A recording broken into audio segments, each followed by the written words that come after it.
Bonjour tout le monde.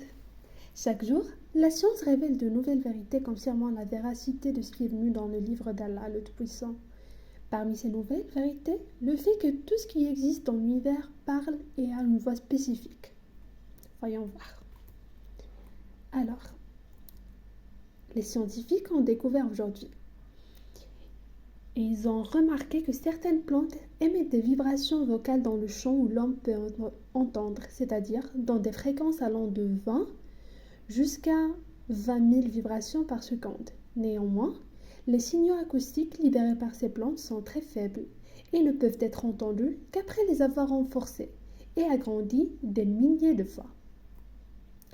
Tout ce qui existe et émet des fréquences vocales, les plantes et les arbres, possèdent des voix spécifiques et sont également affectés par les sons. C'est ce que révèlent les récentes recherches en botanique. Par la suite, les scientifiques ont commencé à remarquer que certaines étoiles produisent des sons audibles. L'étoile à neutrons qu'Allah le Tout-Puissant a appelée At-Tariq, l'astre nocturne, produit un son semblable au son du marteau, ainsi que les trous noirs émettent des sons également. En plus, les scientifiques ont récemment réussi à enregistrer le son que l'univers avait produit après sa naissance. Toutefois, parmi les découvertes les plus étranges, le fait que la cellule vivante produit des fréquences vocales. Cela s'applique à toutes les cellules. Les fréquences les plus claires étaient celles émises par les cellules du cœur. Le docteur Jim Zewski, professeur de chimie à l'Université de Californie, a découvert en utilisant un ordinateur atomique que chaque cellule produit un son spécifique et différent de l'autre cellule. Même la bande génétique à l'intérieur des cellules de nos corps, les cellules sanguines, les cellules nerveuses dans le cerveau, etc., toutes ces cellules émettent des vibrations vocales spécifiques, comme si la bande célèbre la gloire d'Allah jour et nuit. Il est donc possible qu'elle soit influencée par la glorification. C'est pour cette raison que la célébration de la gloire d'Allah le Tout-Puissant peut affecter le système du fonctionnement de cette bande génétique qui contrôle nos vies et nos maladies. C'est-à-dire que la glorification peut exercer un effet sur lui et être ainsi un moyen de guérison des maladies incurables. Et Allah, c'est mieux. Les dauphins, les grillons, les oiseaux, les abeilles et les autres vivants, tous émettent des voix.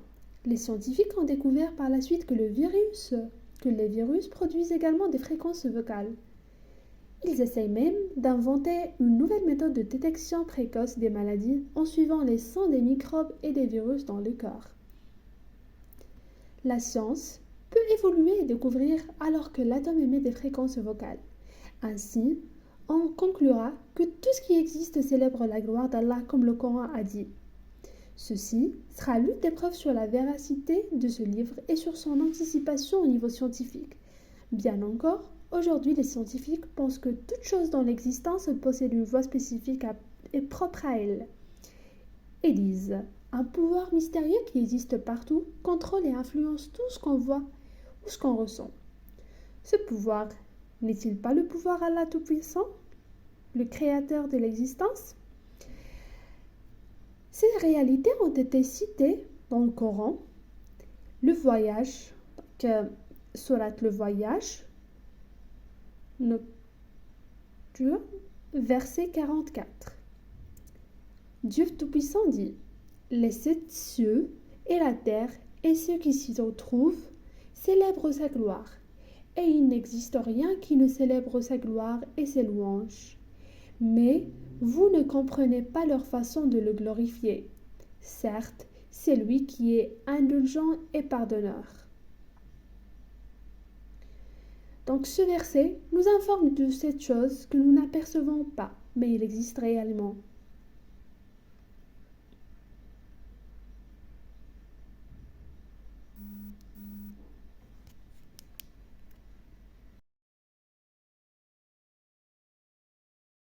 Je vous remercie et je vous souhaite une excellente journée.